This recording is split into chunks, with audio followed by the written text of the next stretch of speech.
Salut à tous, bienvenue dans l'antre. Je sais ce que vous vous dites les gars.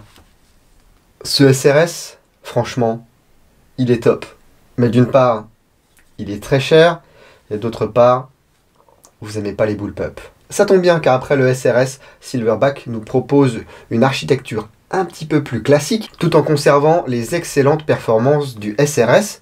Comment s'appelle-t-elle cette nouvelle réplique? Elle s'appelle le TAC 41.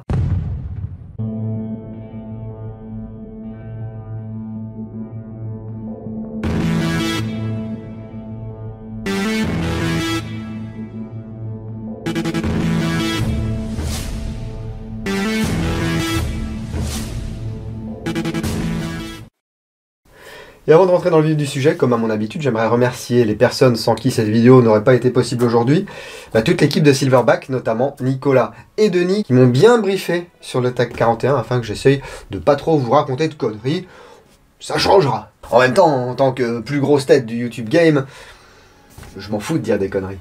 Ce TAC 41P, parce que je vous ai pas précisé, c'est P pour polymère. Et ça constitue la première version du TAC 41, il y en aura d'autres plus tard. Il va être disponible dans vos boutiques préférées à partir du 5 juillet. Quant au prix, il sera plus bas que celui du SRS. On est aux alentours de 420 €, prix public conseillé. Ça reste une somme, mais globalement pour avoir les performances en sortie de boîte d'un SRS, eh bien c'est 200 € de moins, hein, facile.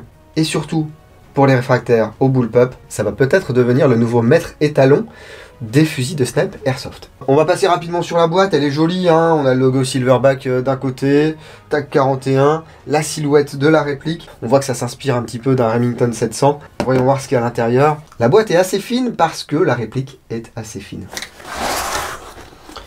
Hop là. On a un morceau de mousse qui protège bien l'ensemble du contenu. Ici une découpe pour la vis de l'appui-joue. Donc, ici on a du papier, enfin du carton thermoformé. Il a l'air d'avoir bien rempli son rôle, hein, parce qu'il est craqué ici et là. Par contre, aucune trace de choc sur la réplique, ni sur ses accessoires. Et on commence par le manuel d'utilisation. Alors déjà, on peut noter qu'il est en français, ici, sur notre version française du TAC 41P. Et comme d'habitude, les explications sont limpides. Vous avez un éclaté sommaire. Il y a un QR code ici pour l'éclaté complet. Le tableau avec les différentes matières qui composent les pièces de cette réplique. De l'alu série 6000, de l'alu ADC12, de l'acier CR1018, de l'acier inox SS304, de l'acier 10.9, du laiton, du nylon PA6 GF5, de l'ABS, du NBR et du silicone 60 degrés. Ça c'est pour le joint. Bon, on reconnaît bien le souci du détail des gens qui sont derrière cette réplique. Avant toute chose, lisez bien le manuel d'utilisation de cette réplique avant d'aller sur le terrain, avant d'aller dans votre jardin, avant d'aller n'importe où. C'est très important. Ensuite, bon, bah voilà, ça y est. La vidéo est pliée. Un patch TAC 41P.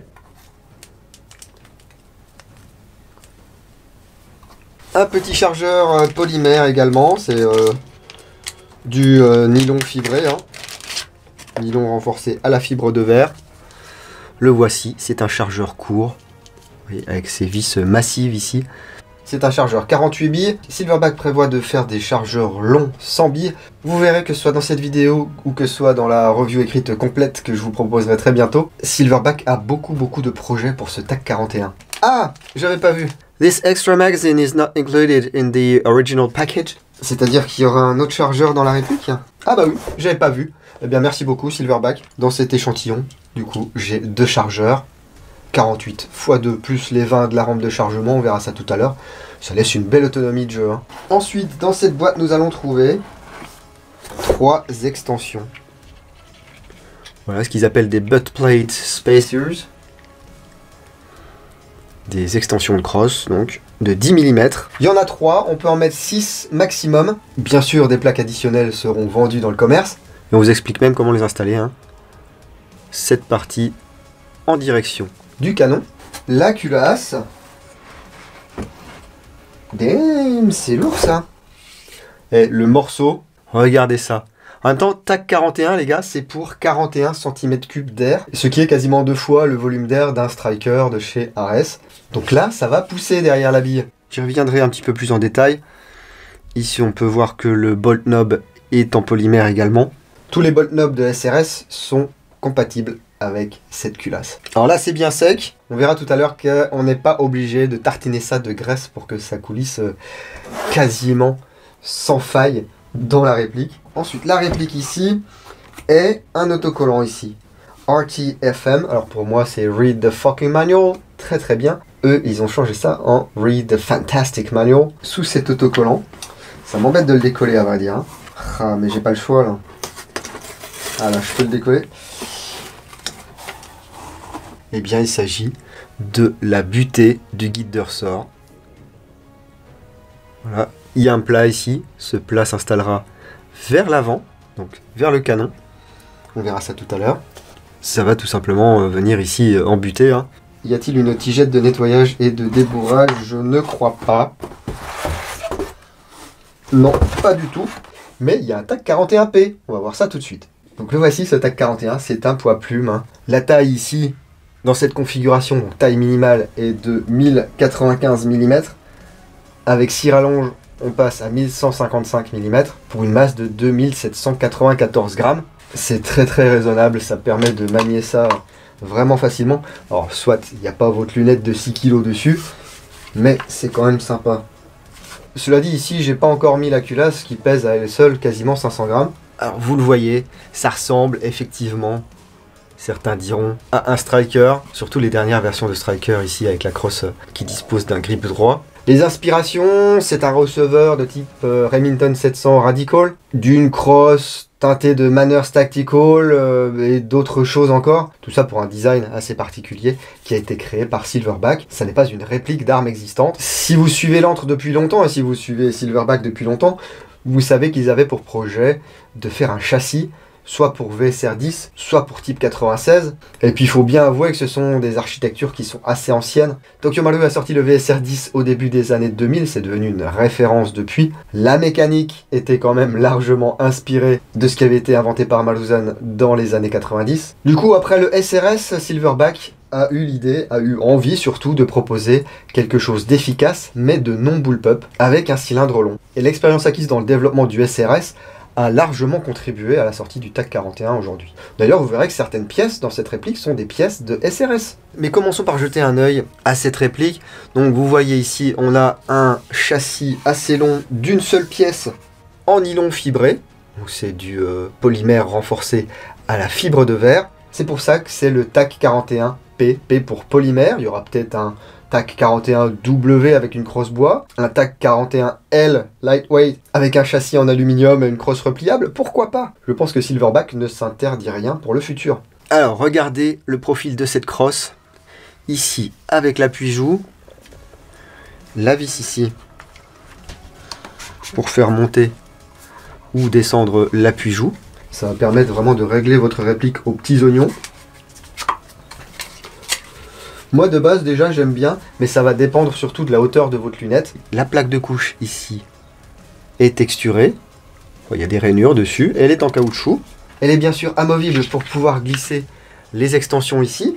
Il y a un emplacement pour un anneau de sangle QD de chaque côté de la crosse. Une texture ici au niveau du grip, au niveau de la prise en main.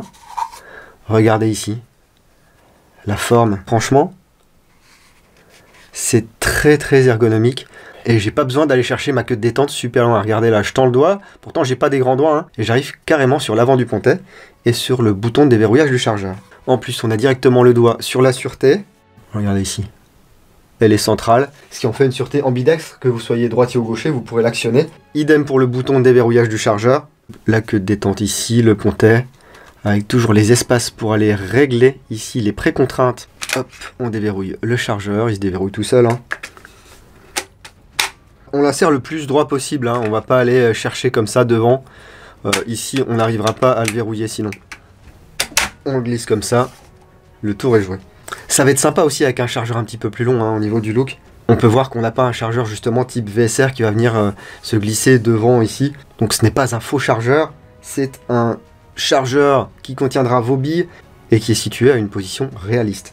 Je continue ici avec le logo M-Lock 5 ports M-Lock ici, 3 ports M-Lock en dessous, le pivot ici pour un trépied ou pour un adaptateur bipied Harris qui sera en vente bientôt, 5 ports M-Lock là, un port QD de chaque côté. Sur la queue de détente, c'est vrai, je vous l'ai pas dit, il y a une toute petite bosse ici.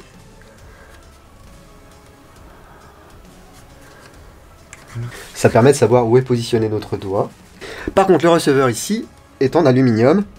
Donc c'est de l'aluminium extrudé qui est ensuite usiné par machine-outil et qui subit une anodisation assez balèze. Le numéro de série est gravé ici, T41A0019. Les 100 premiers exemplaires auront un numéro comme ça en A quelque chose. Et ensuite, on retrouvera un numéro de série un peu plus classique. Et je dois vous avouer que je suis assez fier de posséder un des 100 premiers exemplaires du TAC 41. Ici également, TAC 41. De l'autre côté, aucun marquage. On peut voir ici qu'ils ont choisi de mettre un rail Picatinny assez haut. Il n'est pas à fleur du canon ici. Ils ont fait ça pour que les gens qui utilisent des masques de protection ne soient pas trop embêtés. Vous allez poser votre lunette ici. Et avec votre masque, voilà, vous serez quand même en mesure d'avoir la lunette face à votre œil. Ensuite, on passe au canon externe, qui est également en aluminium, et la molette de réglage hop-up ici. Hop-up TDC, Top Dead Center. Le joint à l'intérieur, c'est un joint Silverback à appui long, 60 degrés. La molette crantée dispose de 50 positions. Ces 50 positions, elles représentent 0,75 mm de débattement d'appui. Donc ça fait quoi ça, 15 micromètres par position. On pense que c'est rien, mais ça permet quand même de régler très très finement ce hop-up. Je ne sais pas si vous l'avez vu tout à l'heure. Devant ici, il y a une petite encoche qui permet de repérer la position. Le canon d'origine est lisse. Voilà, il n'y a pas de flutage. On peut voir le canon interne ici. Il fait 510 mm de long pour 6,05 mm de diamètre. Je vérifierai ça pendant la review écrite. Le canon interne est maintenu en place dans le canon externe à l'aide de 3 barrel spacers, un de 28, un de 24 et un de 20 mm. Ce sont des barrel spacers en caoutchouc, donc n'hésitez pas à bien tirer lorsque vous démontez la réplique. Et oui, car le canon externe est conique. Il commence à 32 mm pour se terminer en 24 mm sur un protège filetage. Il y a 10 mm de filetage, soit vous pourrez utiliser un adaptateur 24 vers 14, soit vous pourrez utiliser des modérateurs de son qui sont directement en 24, et il me semble que Silverback en propose. Et oui, ils sont malins. Il va y avoir plusieurs longueurs disponibles, car Silverback va proposer différents canons pour du 510, du 420 et du 330 mm. Et il y aura des canons lisses, comme ceci, des canons flûtés droits, des canons flûtés hélicoïdaux et des canons triangulaires. Fun ça, hein. Et en plus, les barrel spacers seront livrés avec les canons. Il y aura vraiment l'embarras du choix pour personnaliser le TAC 41. Et bien sûr, là on est sur un système canon joint AEG. Ils vont également proposer des canons joints type GBBR ou VSR10 pour ceux qui préfèrent ce système. Les canons seront légèrement plus courts, 3 mm plus courts. Donc au niveau des performances, vous n'allez rien voir. D'ailleurs, les performances entre le système VSR et le système AEG devraient être exactement les mêmes. Les canons type VSR devraient être un tout petit peu plus chers, tout simplement parce que ce ne sont pas des tailles standards. Ils font 507, 417 et 327 mm. Alors, je vous propose de le mettre en œuvre. On va simplement suivre le manuel d'utilisation, parce que, écoutez, moi je suis bête et méchant. Je prends le manuel d'utilisation, je sors le TAC 41P de sa boîte, description du fusil, les différentes parties, assemblage de la culasse. Voilà. Pendant que vous pressez la queue de détente, glissez la culasse dans le boîtier de culasse. Je vais simplement, comme je n'ai pas de bombe, de lubrifiant à sec, du lubrifiant PTFE, ça suffit, un coup de bombe. Il y a 2 bagues en pomme à l'intérieur, alors pomme pas le fruit, la matière, donc très bas coefficient de friction. Il n'y a pas besoin de mettre de la graisse au lithium, de la graisse graphitée ou je ne sais quoi. Un petit coup de bombe ou un petit coup de graisse PTFE. Voilà, comme celle qui est fournie avec les SRS, du coup. Hop, il n'y a pas besoin d'en mettre beaucoup.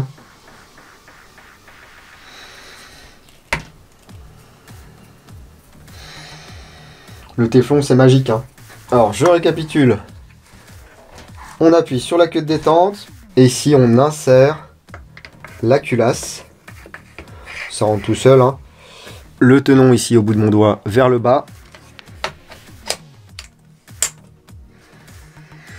Et voilà. Ensuite, on récupère la butée de guide de ressort que l'on va insérer ici. Donc partie plate vers l'avant.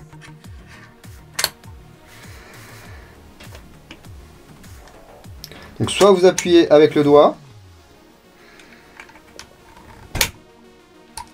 ou ici avec mon pinceau. Voilà, ici vous voyez, elle est bien positionnée, elle dépasse pas. Soit, magie, vous avez ici, hop là, une languette en caoutchouc. Voilà, avec deux clés Allen, et sur une des clés Allen, il y a un filetage. Alors je sens que ça va être pénible par contre pour les retirer. Bon, c'est vraiment du dépannage ces outils, hein. C'est pas quelque chose que vous allez utiliser sur le terrain. Voilà, une ici, une là. Et là l'outil est fait exprès pour venir se visser comme ceci. Alors pour le mettre, on l'a vu, on peut le mettre à la main, mais pour l'ôter du coup, ça sera plus facile avec l'outil. Alors je vais remettre les outils dans la crosse. Pour remettre la languette en caoutchouc, c'est l'avant en premier.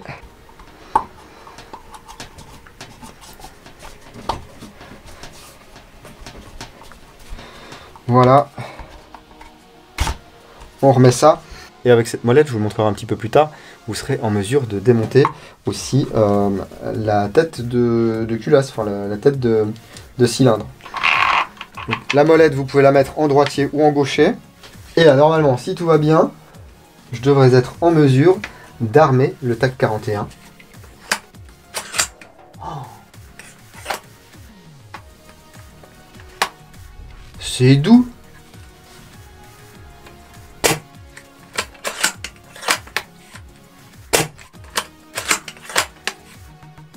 C'est doux et ça fait pas de bruit. Alors normalement d'origine, pour nous du moins, ça devrait être un ressort 75 Newton à l'intérieur. Donc un ressort de SRS, hein, qui développe entre 115 et 120 mètres secondes. Donc 1 Joule 4 à la 0,20 et au peu pas 0. Ici on me dit 114 mètres secondes. Donc c'est cohérent. Attention, il n'y a pas de système de sécurité, ce qui fait que si vous êtes dans cette position et que vous appuyez sur la queue de détente, voyez, la culasse repart en avant. Donc faites très attention, hein. Je peux actionner la sûreté ici. Et ça bloque la clé de détente. Pour l'effacer, avec le pouce, que je sois droitier ou gaucher, c'est très facile. Et pour insérer les billes, c'est très simple. On appuie ici. Et avec un BB loader,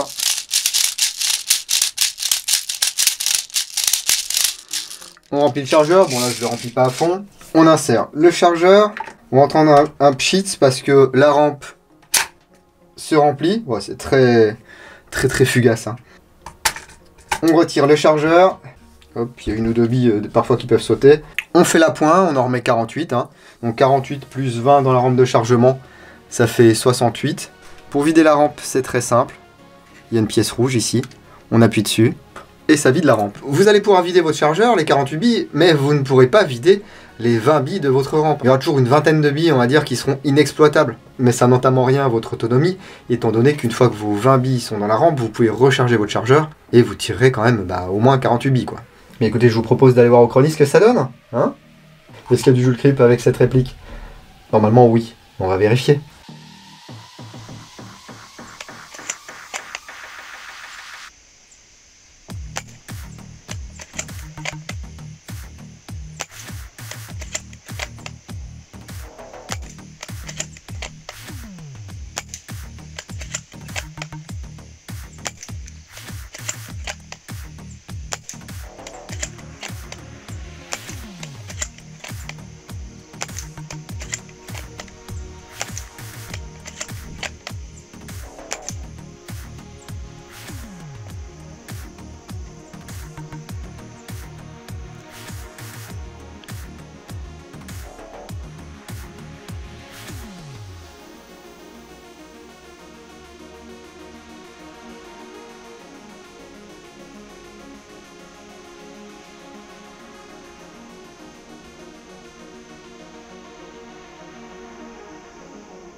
Ok, donc là j'ai réglé le hop-up, je suis au cran numéro 6 avec de la 0,40 et on va voir ce que ça donne.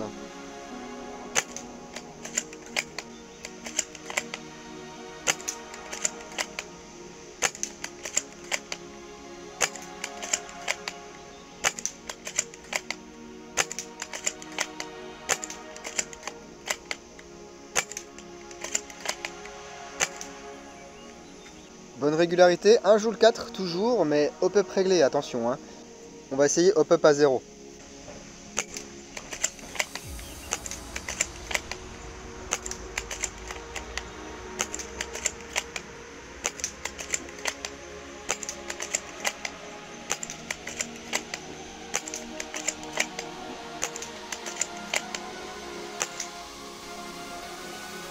Oui, hop-up à 0, on a 1 joule 6. Donc un léger joule creep, hein. On va essayer maintenant à la 0,43. Tac 41, hop-up à 0, bi 0,43.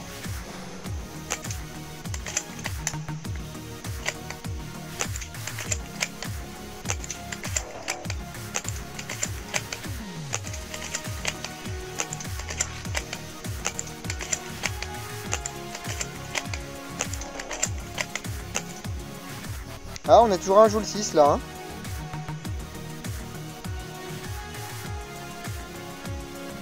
On a une assez bonne régularité. On va régler le hop-up et on va voir ce que ça donne. Tac, 41, bi 0,43, hop-up réglé, position 6, 3 quarts.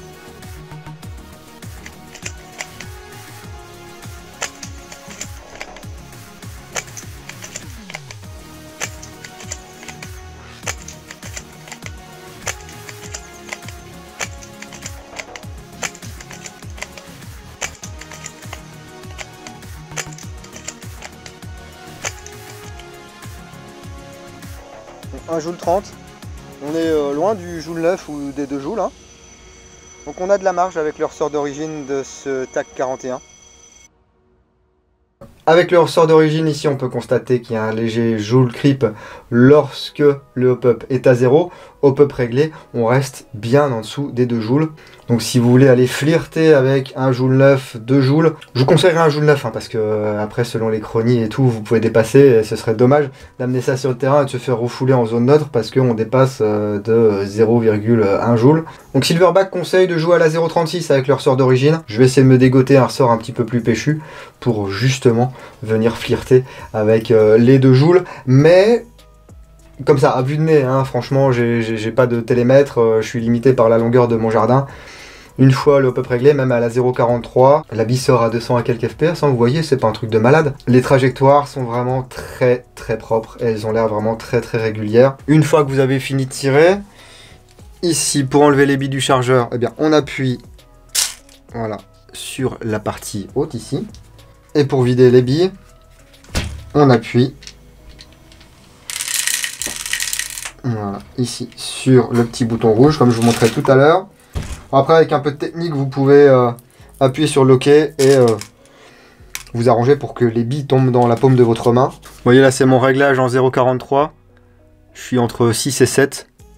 Donc il me reste encore un petit peu de marge si je veux utiliser de la bille plus lourde par exemple. Un truc qui est super appréciable, c'est la douceur du cycle de cette culasse.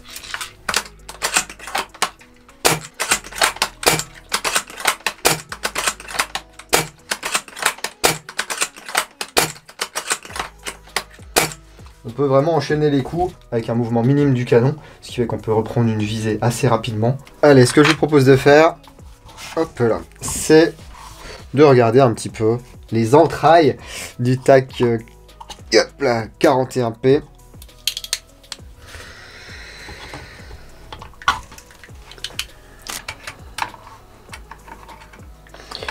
Je vais pas aller trop dans le détail parce que ça je vais le faire dans la review complète sur l'entre-le-blog. Et les vidéos sont déjà assez longues.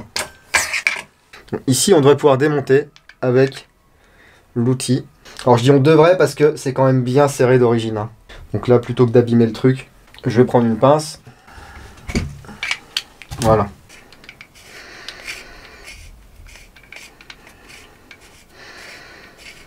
Il y a un petit joint torique au bout, hein. Pas de panique. Voilà.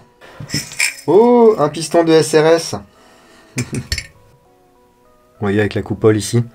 Ce qui va changer, c'est cette pièce. Donc si vous avez déjà des pistons de SRS que vous voulez utiliser, il suffira de changer cette pièce qui est en acier. Voilà. Le ressort ici. Donc pareil, c'est un ressort de SRS. Hein. Le guide de ressort et son roulement.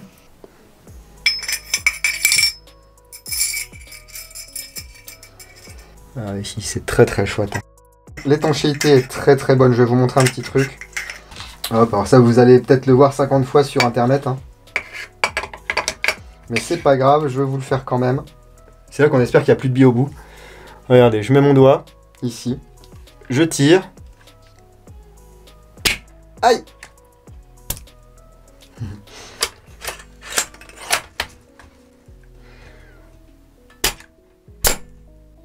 Vous voyez? C'est quand même assez sympa d'avoir une réplique qui est étanche en sortie de boîte comme ça. Ça devrait être la norme, mais c'est pas toujours le cas.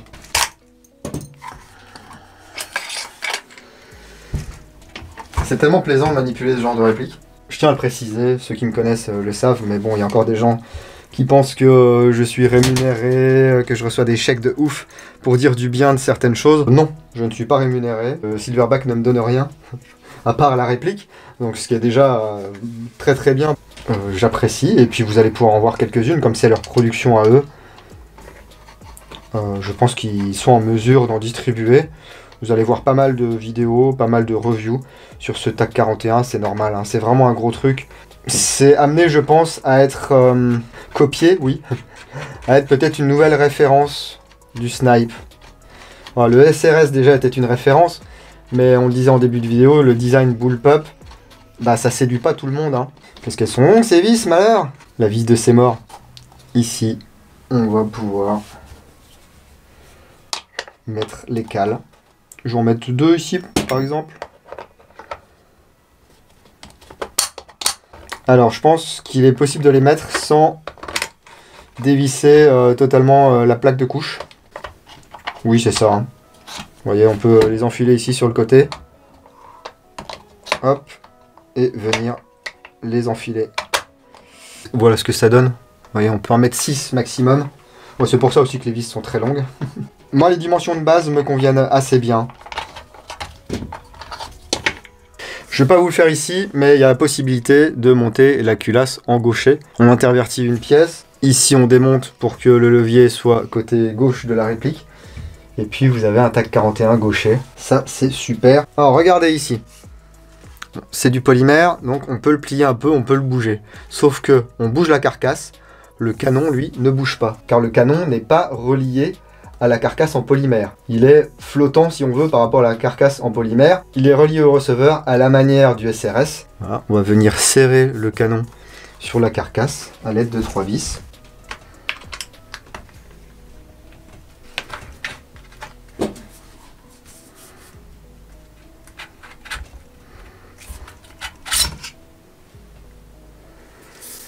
Regardez, magie. Pour tout ce qui est technique comme ça, démontage, etc., je ne peux que vous conseiller de parcourir la chaîne YouTube de Silverback. Ouais, je sais, je me mets au chômage en disant ça, mais ils sont quand même aux premières loges pour vous faire des vidéos techniques qui sont vraiment super cool, avec souvent des super infographies. Ça laisse rêveur. Donc ici, on va pouvoir voir justement la rampe en rouge. Cette rampe d'alimentation en billes. Alors, au départ, il devait y avoir 19 billes dedans, et puis en fait, ça faisait 19 billes et demi. Donc, on pouvait avoir des petits incidents de tir, genre une demi-bille qui arrivait, on poussait, ça cassait la bille. Donc maintenant, la rampe, elle fait 20 billes. Alors, si on essayait de démonter ça... Bon, j'étais pas parti pour démonter, moi. Hein. Alors, promis, j'irai voir ce que YouTube a fait au niveau des annonces, si jamais cette vidéo est monétisée, ce qui est... à mon avis, très très naïf. Il est très très naïf de penser que cette vidéo sera monétisée. Alors, je vais enlever ces vis là de manière tout à fait arbitraire.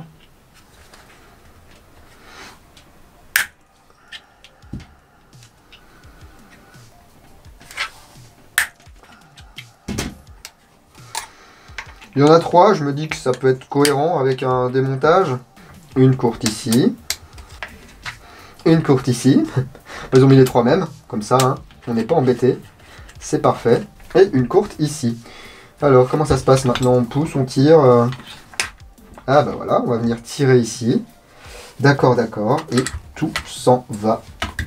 Ici, vous voyez la rampe de chargement. Hop là. On la sort. Et là, c'est génial parce qu'on peut voir que c'est une pièce. Ce qui veut dire qu'on va pas avoir des chariots chelous ou des machins. C'est très très simple. Et ici, regardez, le système pour venir serrer le canon.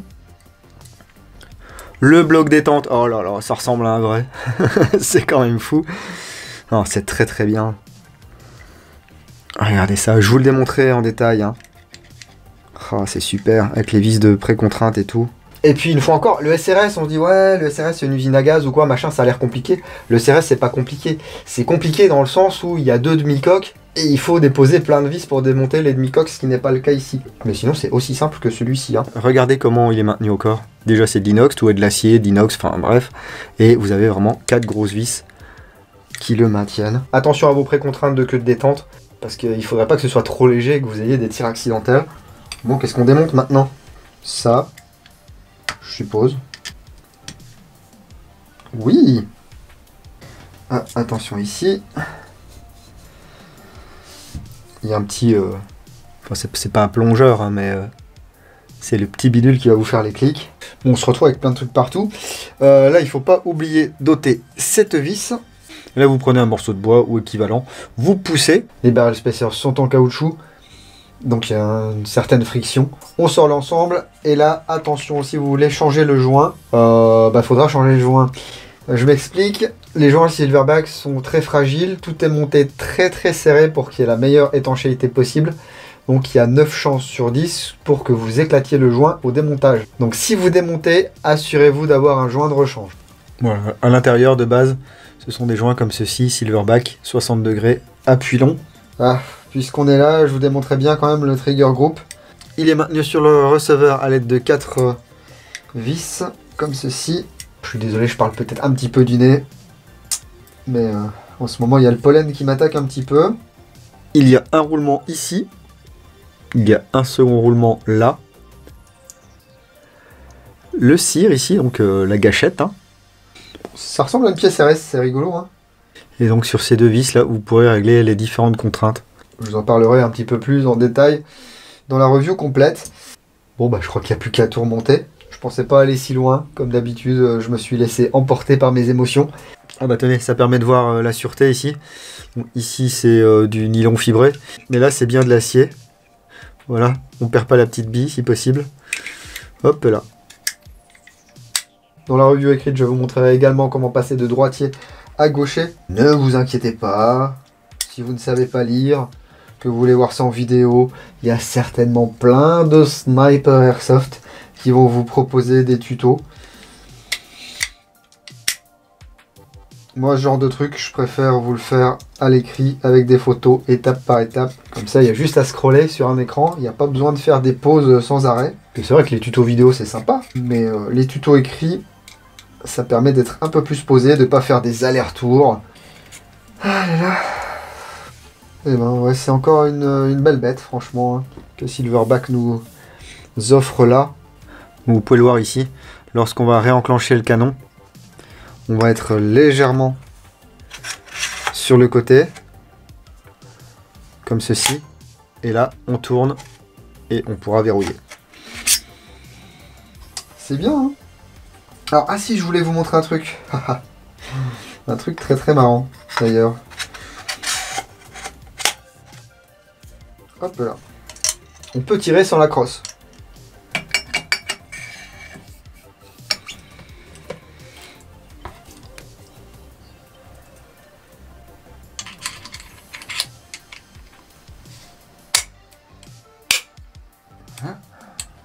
Bon, ici on est d'accord, déjà je peux armer et tirer. Mais ça ne rime à rien étant donné qu'on ne peut pas mettre de billes. Eh bien il suffit ici de mettre des rondelles. En fait pour venir, hop là, effacer cet espace. Vous mettez le chargeur, ça approvisionne en billes et vous pouvez tirer comme ça. Vous allez me dire ça n'a aucun intérêt. Si, l'intérêt c'est de vous montrer que ceci est interchangeable. C'est-à-dire que si Silverback décide de sortir une crosse en bois, une crosse en aluminium, une crosse en carbone, eh bien c'est tout à fait faisable car c'est cette base qui est importante. Ceci c'est juste de l'habillage. Et ça c'est quand même bien chouette.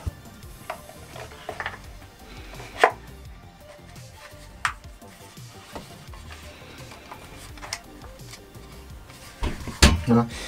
Je vous ai pas montré où passaient les billes. Eh bien, elles passent dans ce petit trou. J'aime bien, franchement, j'aime bien. On sent la passion, hein. Alors que je fasse pas de bêtises, par contre, voilà.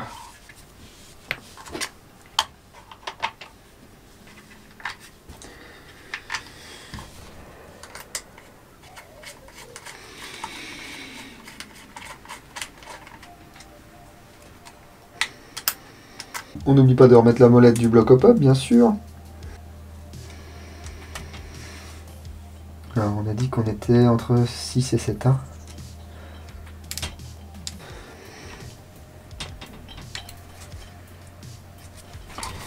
Il n'y a pas de jeu, c'est parfait. Un chargeur. Et regardez ce que j'ai retrouvé. Le modérateur de son de mon SRS. Ah.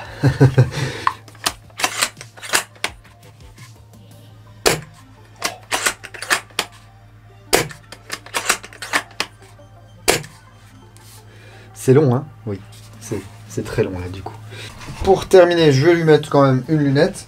Bon, c'est une lunette à 35 balles sur eBay, hein. D'ailleurs, on la trouve même plus. J'aime bien, hein. C'est une 3,9 par 50 avec un tube de 30 mm.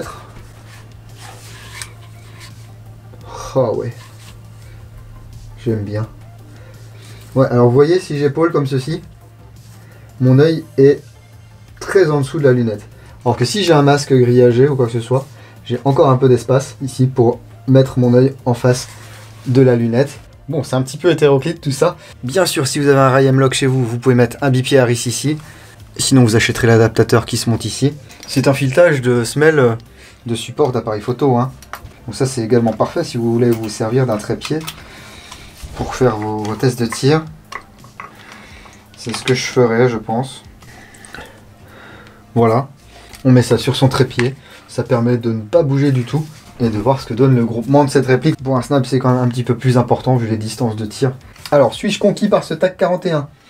Sur le papier, oui. Après l'avoir manipulé, oui. Est-ce que j'aime bien son look? Son look ne me dérange pas, mais je suis pas non plus un féru de répliques de snipe réelles. J'aime bien le M40 si vous voulez, mais ça me dérange pas du tout. Il y a quand même des inspirations de choses qui existent, de cross pour Remington 700, donc on n'est pas non plus dans la grosse déconnade. Je vais voir avec le copain d'Airsoft Skin Zone pour qu'il nous dessine et qu'il voit s'il peut nous faire un skin comme il a fait sur les SRS. Ça peut permettre pour les gens comme moi qui n'ont pas spécialement envie de faire un paint job, même s'il est fort probable que je fasse un paint job sur cette réplique, et bien d'avoir des camouflages qui sont réversibles. Ici c'est une base noire, mais si vous prenez une base OD, une base tan, vous pouvez mettre un camouflage dessus, il n'y a aucun souci. C'est pas le genre de réplique qui va se jouer en CQB, bien que avec un canon court et un ressort peu puissant, on doit pouvoir bien s'amuser en CQB avec ça, hein. La Silverback nous signe vraiment une plateforme évolutive qui est jouable en sortie de boîte. Certes, c'est 420 €, mais c'est 420 €, point. Rien ne vous oblige à acheter quoi que ce soit d'autre. Vous n'êtes pas obligé de changer le joint, vous n'êtes pas obligé de changer le bloc hop-up, vous n'êtes pas obligé de changer le canon interne, vous n'êtes pas obligé de changer le cylindre, le piston, la tête de piston, pour que ce soit fiable et que ça résiste à 2 joules. Mais à vous de jouer, à vous de vous exprimer. Dites-moi dans les commentaires ce que vous pensez de ce TAC 41, d'après les éléments que vous en avez, que ce soit par rapport à ma vidéo, par rapport aux vidéos des copains. Je sais qu'il y a eu des précommandes, alors je ne saurais que trop vous conseiller de ne jamais précommander une réplique, à moins d'avoir vu une review complète dessus, et si possible par quelqu'un d'indépendant. Alors le fait que ce soit Silverback qui m'ait envoyé la réplique et que je ne l'ai pas payée et que j'ai le droit de la garder, fait de moi quelqu'un d'indépendant. À vous d'en juger, mais dans tous les cas, j'ai aucune action chez Silverback. Si lors de l'utilisation, je constate des défauts, je vous en parlerai bien sûr dans la review écrite. En tout cas, je les remercie encore pour leur confiance, parce que je n'ai aucune consigne.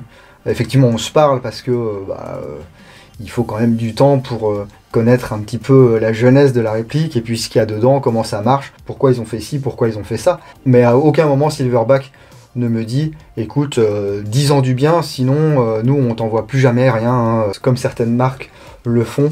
Ils ne demandent pas non plus à voir les vidéos en avance comme certaines marques le font. D'ailleurs, je viens de refuser un partenariat avec ICS parce que ça a changé d'équipe chez ICS. Après m'avoir fait signer un contrat où c'était pas spécifié, ils m'ont dit par contre on voudra voir les vidéos avant et puis que tu les modifies éventuellement sous couvert de oui mais il y a des youtubeurs parfois qui disent des fausses infos, alors bon on préfère vérifier avant. Pas de ça chez moi, c'est dommage. ICS c'est une marque que j'apprécie, c'est une marque avec laquelle je travaille depuis quelques années maintenant. Ça a changé d'équipe, ils mènent leur bateau comme ils veulent, mais bon vous le saurez maintenant si vous voyez des vidéos sponsorisées par ICS, eh bien ils matent les vidéos avant et ils peuvent vous demander de changer des trucs. C'est pas le cas ici avec Silverback. De toute façon, comme à chaque fois, c'est un échange entre moi et la marque qui me fournit le matériel. Lorsque j'ai des questions, je les pose, ils y répondent. Lorsque j'ai des interrogations sur telle ou telle pièce, pourquoi vous avez fait ci, est-ce qu'on n'aurait pas pu faire un truc plus simple ou quoi que ce soit, le but c'est aussi d'essayer de voir comment pas améliorer la réplique parce que j'ai pas la prétention de pouvoir améliorer un produit comme celui-ci. À mon niveau de joueur, comment rendre l'utilisation d'une réplique plus facile, plus intuitive, plus fiable, etc. quoi. Voilà pour cette vidéo fleuve. Et encore, je n'ai pas tout dit, je vous fais le topo complet dans la review écrite. N'hésitez pas à lâcher un gros like sur cette vidéo, ça fait plaisir.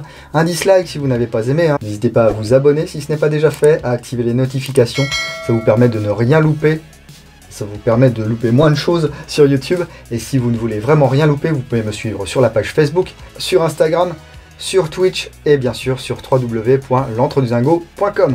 L'été approche, c'est la fête du slip, mais je ne saurais que trop vous conseiller de continuer à rester prudent, ne faites pas n'importe quoi. Protégez-vous, protégez vos familles. Si vous allez jouer le week-end prochain, n'oubliez pas, jouez sérieusement mais sans vous prendre au sérieux. Et moi je vous dis à bientôt dans l'Entre du Dingo. Bise.